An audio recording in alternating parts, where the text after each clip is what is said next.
Hi friends, ఏముంది? మీరంతా India post GDS result కోసం ఎదురుచూస్తున్నారు కదా. ఇప్పుడు మార్చ్ మొదటి వారంలో రిజల్ట్ వస్తుందని అంటున్నారు. Heart beat పెరిగిపోతుందా? రిజల్ట్ వచ్చేసరికి నా పేరుంటుందా లేదా అని టెన్షన్ పడుతున్నారా? అరే రిలాక్స్ అవ్వండి. నేను మీ సంజీవ్, ఎగ్జామ్ వైర్ ఛానల్ నుంచి మాట్లాడుతున్నాను. ఈరోజు మనం ఇండియా పోస్ట్ జీడీఎస్ రిక్రూట్మెంట్ 2026 గురించి పూర్తి అప్డేట్ ఇస్తాను. ఎప్పుడు వస్తుంది, ఎలా చెక్ చేయాలి, మెరిట్ లిస్ట్ ఎలా తయారవుతుంది, ఏ డాక్యుమెంట్లు తీసుకెళ్లాలి అన్నీ క్లియర్గా చెప్తాను. వీడియో స్కిప్ చేయకుండా చూడండి. ఇప్పుడు సీరియస్గా మెయిన్ పాయింట్స్ చూద్దాం. ఇండియా పోస్ట్ జీడీఎస్ రిక్రూట్మెంట్ 2026కి దాదాపు 28,636 పోస్టులున్నాయి.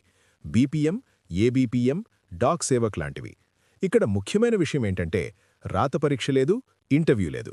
పూర్తిగా 10వ తరగతి మార్కుల ఆధారంగా మెరిట్ లిస్ట్ తయారవుతుంది. మెరిట్ లిస్ట్ ఎలా క్యాల్కులేట్ చేస్తారంటే మీ 10వ తరగతి మార్కులు లేదా గ్రేడ్ పాయింట్స్ ఉంటే ఫార్ములా ఇలా ఉంటుంది. మార్కులు = గ్రేడ్ పాయింట్ ఇంటూ 9.5. ఉదాహరణకి చూడండి, మీకు A1 గ్రేడ్ వచ్చిందంటే గ్రేడ్ పాయింట్ 10 అయితే మార్కులు 10 × 9.5 95%. అలాగే A2 9 పాయింట్స్ అయితే 9 × 9.5 85.5%. B1 8 × 9.5 76%. ఇలా కంటిన్యూ అవుతుంది. డి గ్రేడ్ 4 పాయింట్స్ అయితే 4 × 9.5 38%.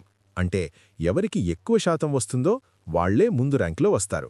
మార్కులు 4 డెసిమల్ ప్లేస్ వరకు క్యాలిక్యులేట్ చేస్తారు, చాలా ప్రెసిజన్గా. టై బ్రేక్ ఏమిటంటే ఇద్దరికీ అదే మార్కులు వచ్చాయంటే ఎవరి వయసు ఎక్కువో వాళ్లకు ప్రాధాన్యత.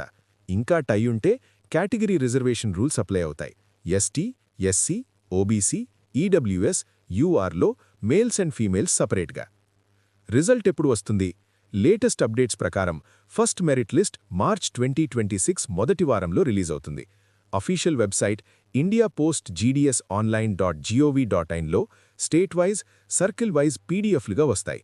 మీ రిజిస్ట్రేషన్ నంబర్ రెడీగా ఉంచండి. పీడీఎఫ్ డౌన్లోడ్ చేసి Ctrl+F వాడి మీ నంబర్ సెర్చ్ చేయండి. ఎలా చెక్ చేయాలి? Simple steps. indiaPostGDSonline.gov.inకి వెళ్ళండి. రిజల్ట్ లేదా మెరిట్ లిస్ట్ సెక్షన్ క్లిక్ చేయండి. మీ స్టేట్ లేదా సర్కిల్ సెలెక్ట్ చేసి పీడీఎఫ్ డౌన్లోడ్ చేయండి. మీ రిజిస్ట్రేషన్ నంబర్ సెర్చ్ చేసి చూడండి. మెరిట్ లిస్ట్లో వచ్చిన వాళ్ళు డాక్యుమెంట్ వెరిఫికేషన్కి వెళ్ళాలి. అక్కడ ఏ డాక్యుమెంట్లు తీసుకెళ్లాలి? 10th class mark sheet, photo ID proof, Aadhaar, voter ID ఏదైనా. కుల ధృవీకరణ పత్రం అప్లై అయితే. PWD, EWS, transgender certificate apply అయితే. Date of birth proof, medical certificate, government hospital నుంచి తప్పనిసరి. ట్రైబల్ లేదా లోకల్ డయలెక్ట్ నాలెడ్జ్ సర్టిఫికేట్ అవసరమైతే. Originals plus self attested photo copies తీసుకెళ్ళండి.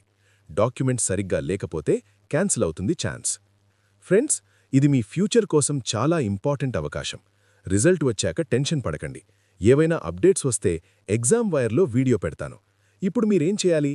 ఈ వీడియో లైక్ చేయండి, షేర్ చేయండి మీ ఫ్రెండ్స్కి, మరియు ఎగ్జామ్ వైర్ ఛానల్ని సబ్స్క్రైబ్ చేసి బెల్ ఐకాన్ ప్రెస్ చేయండి.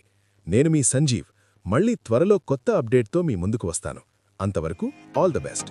రిజల్ట్ పాజిటివ్గా రావాలని కోరుకుంటున్నాను. By by.